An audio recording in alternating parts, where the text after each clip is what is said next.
नमस्कार दोस्तों, बात करेंगे यस बैंक की। देखिए, यस बैंक के क्वार्टर थ्री के नतीजे आज आ गए और जो नतीजे हैं वह बहुत ही चौंकाने वाले हैं। लोगों के जिस तरह से एक्सपेक्टेशन थे उससे ठीक उल्टा यहाँ पर रिजल्ट्स निकल कर आए हैं।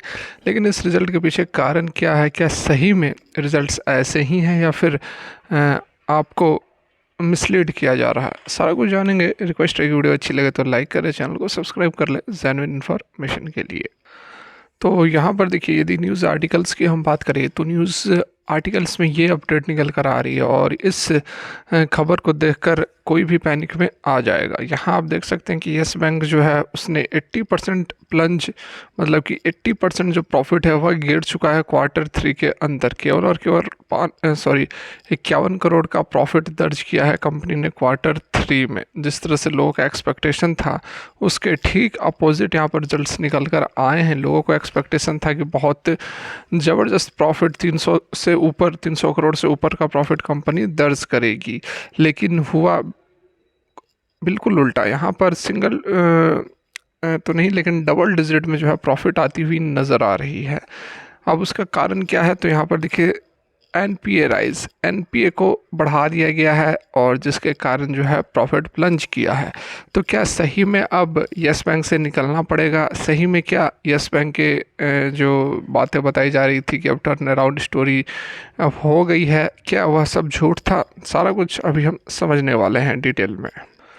तो यहाँ पर देखिए, हम unaudited stand alone financial results पर आ गए हैं। ऑफिशियल जो रिजल्ट्स अपलोड किए गए हैं बीएसई के ऊपर, उस पर आ गए हैं। और यहाँ पर आप देखें तो हम समझेंगे कि क्या सही में बैंक की जो परफॉर्मेंस है वह डाउन हो गई है, क्या बैंक सही परफॉर्म नहीं कर रही है। तो उसके लिए हमें ऑपरेटिंग प्रॉफिट पर फोकस करना पड़ेगा। बैंक के जो इंटरेस्ट अर्नड होते हैं, बैंक के एक्सपेंसेस होते हैं, उसको देखना पड़ेगा। तभी हमें एक्चुअल फिगर समझ में आएगी कि क्या सही में बैंक अब, जैसा बताया जा रहा है कि प्लंज हो चुका है, क्या सही में बैंक के अंदर अब जान नहीं बची। तो यहाँ देखें, इंटरेस्ट अर्नड की यदि हम बात करें तो देखिए, ये 5,87,000, ठीक है, 5,87,000 इंटरेस्ट अर्न किया गया है इस क्वार्टर में। दिसंबर क्वार्टर मतलब कि अक्टूबर नवंबर दिसंबर 3 महीने का डाटा है, ठीक है। पिछले क्वार्टर में पिछले क्वार्टर में देखिए 5,47,000 था और पिछले साल सेम ये 4,89,000 था। तो यहाँ पर डेफिनेटली यदि इंटरेस्ट अर्न की बात करें तो ये क्वार्टर और ईयर ऑन ईयर दोनों बेसिस पर यहाँ पर आप देख सकते हैं कि अच्छा खासा हमें जंप देखने को मिल रहा है। तो ये तो अच्छी बात है कि कंपनी का जो रेवेन्यूज़ है वह डाउन नहीं हुआ है। बाद बाकी फिर ए बी सी डी, ठीक है, टोटल हम ऐड कर लेंगे। यहाँ पर ये वाला जो कॉलम है ए बी सी डी, ये टोटल ऐड कर लेंगे तो इससे हमें टोटल इनकम, जो 2 नंबर आप कॉलम देख रहे हैं, टोटल इनकम अर्नड, ठीक है, टोटल इनकम अर्नड पर हम फोकस करेंगे कि कंपनी ने कितना कमाई की है, कितनी कमाई कंपनी ने की है। तो यहाँ पर देखिए 1,14,000, 1,14,321, ठीक है। ये लैक्स एंड करोड़ में डाटा है तो हम कंफ्यूज नहीं होंगे, हम सिंपली एक यूनिट की बात करेंगे। तो 1,14,321, ठीक है, इंटरेस्ट अर्नड हुआ है, टोटल इंटरेस्ट अर्नड इस क्वार्टर में। पिछले क्वार्टर में 91,000 था और पिछले साल 73,000 था। तो फिर से यहाँ देख सकते हैं कि ईयर ऑन ईयर के बेसिस पर और क्वार्टर के बेसिस पर जो इनकम है वह ज़बरदस्त तरीके से बढ़ता हुआ हमें नज़र आ रहा है। वहीं अब इनकम हो गई तो अब हम बात करेंगे टोटल एक्सपेंसेस कितने हुए। तो टोटल एक्सपेंसेस जो है वह भी आप यहाँ पर देख सकते हैं। ये देखिए, टोटल एक्सपेंडिचर जो है 6 नंबर पे दिया हुआ है, ये 6 नंबर पे टोटल एक्सपेंडिचर दिया हुआ है। तो ये 6,10,000, 5,60,000 और 4,90,000। तो अब हम इसमें से इसको माइनस करेंगे, ठीक है, मतलब ज़्यादा में से कम को माइनस करेंगे। और ऑपरेटिंग प्रॉफिट जो 7 नंबर है, यह काफ़ी क्रूशियल है और यही हमें बैंक का actual status, actual financial health बताने वाला है। क्योंकि इसके बाद जो डाटाज आएंगे वो कुछ और बताते हैं, कुछ और वहाँ पर टैक्स आ जाता है, वहाँ पर प्रोविजंस आ जाते हैं, वहाँ पर कुछ एक्सेप्शनल लॉसेस होते हैं, कुछ एक्सेप्शनल आइटम्स होते हैं, बहुत सारी चीज़ें होती हैं जो कि नेट प्रॉफिट में कन्वर्ट हो जाती हैं और वही डाटा जो होता है वही डाटा हमें दिखाया जाता है। आप यदि कहीं भी देखो, न्यूज़ में देखो, कहीं भी देखो, तो प्रॉफिट की बात की जाती है कि नेट प्रॉफिट इतना प्लंज हो गया, नेट प्रॉफिट इतना राइज हो गया, ठीक है। तो इस कारण से हम प्रॉफिट पर हमें बहुत ज़्यादा फोकस नहीं करना है, क्योंकि हमें देखना है कि बैंक किस तरह से परफॉर्म कर रही है। यदि ऑपरेटिंग प्रॉफिट डाउन हो रही है तो फिर बैंक सही परफॉर्म नहीं कर रही है। लेकिन यहाँ पर आप 7 नंबर पर यदि आप ध्यान दो, ये देखो ऑपरेटिंग प्रॉफिट, तो देखो 91,363 ऑपरेटिंग प्रॉफिट रहा है। पिछले क्वार्टर में 79,000 था और पिछले साल 73,000 था। तो यहाँ देखिए आप क्वार्टर ऑन क्वार्टर के बेसिस पर अच्छा खासा जंप हमें प्रॉफिट के अंदर देखने को मिल रहा है, और वहीं ईयर ऑन ईयर के बेसिस पर भी बढ़िया जंप कंपनी ने दिखाया है। तो डेफिनेटली यहाँ पर ऑपरेटिंग प्रॉफिट के अंदर तो कोई कमी नहीं है, बहुत सॉलिड तरीके से प्रॉफिट बढ़ता हुआ नज़र आ रहा है। लेकिन जो पूरा का पूरा टर्न अराउंड स्टोरी यहाँ पर जो बदलेगी वो है हमारा 8 नंबर। 8 नंबर पर यदि आप ध्यान दो तो देख सकते हो प्रोविज़न, जो प्रोविज़न्स हैं वो लगभग यहाँ पर करोड़्स में बात करेंगे तो 8,44,000 का प्रोविजंस रखा गया है। पिछले क्वार्टर में 582 करोड़ का रखा गया था और उससे पिछले साल 374 करोड़। तो ऑपरेटिंग प्रॉफिट आप यदि देखो तो लगभग डबल से भी अधिक हो गया, क्योंकि ये हमारा है ईयर ऑन ईयर और बात की जाती है ईयर ऑन ईयर के बेसिस पर कोई भी रिजल्ट्स। तो प्रोविज़न्स की यदि आप देखो तो 374 करोड़ से 544 करोड़ प्रोविज़न्स हो गए हैं। मतलब कि जो प्रॉफिट, बार बार प्रॉफिट बोल रहा हूँ, मतलब कि जो प्रोविज़न्स हैं वो डबल हो गए हैं। प्रोविज़न्स क्या होता है आप सभी जान रहे हैं।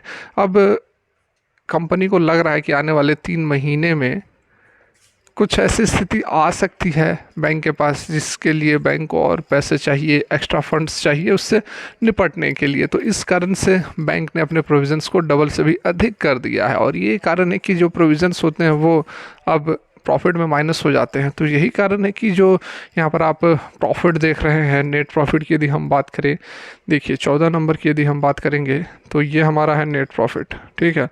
नेट प्रॉफिट देखिए 51 करोड़, केवल 51 करोड़ है। पिछले क्वार्टर में 152 करोड़ था, पिछले साल 266 करोड़ था, ठीक है। और ये देखिए 266 करोड़ का प्रॉफिट इसलिए ज़्यादा है क्योंकि जो प्रोविज़न्स थे वह इस साल, मतलब पिछले साल प्रोविज़न्स भी कम थे, मात्र 356 करोड़ रखे गए थे। उसके बाद पिछले साल प्रोविज़न्स भी बढ़े हैं। सॉरी, ये वाला प्रोविज़न्स नहीं है, प्रोविज़न्स का डाटा यहाँ पर है 8 नंबर, ये है हमारा प्रोविज़न्स का, ठीक है। तो यहाँ पर आप देखो पिछले साल 264 करोड़ का प्रॉफिट था, और ये प्रॉफिट होने का कारण था क्योंकि 374 करोड़ का केवल प्रोविजंस रखे गए थे। उसके बाद पिछले क्वार्टर में 152 करोड़ का प्रॉफिट रह गया क्योंकि जो प्रोविजंस थे वह बढ़ गए, 582 करोड़ प्रोविजंस हो गए थे, और अभी तो और भी ज़्यादा प्रोविजंस बढ़ गए हैं 844 करोड़। तो इसके कारण जो प्रॉफिट है डबल डिजिट में आ गया है 51 करोड़। तो प्रोविजंस जो हैं वो लगातार यहाँ पर बढ़ते हुए नज़र आ रहे हैं, जिसके कारण कि आपने देखा होगा कि इसकी जो प्रॉफिट है वह अच्छा खासा यहाँ पर ड्रिप हुआ है, अच्छा खासा डाउन हुआ है, लेकिन उससे बहुत ज़्यादा चिंता करने की ज़रूरत नहीं है, ठीक है।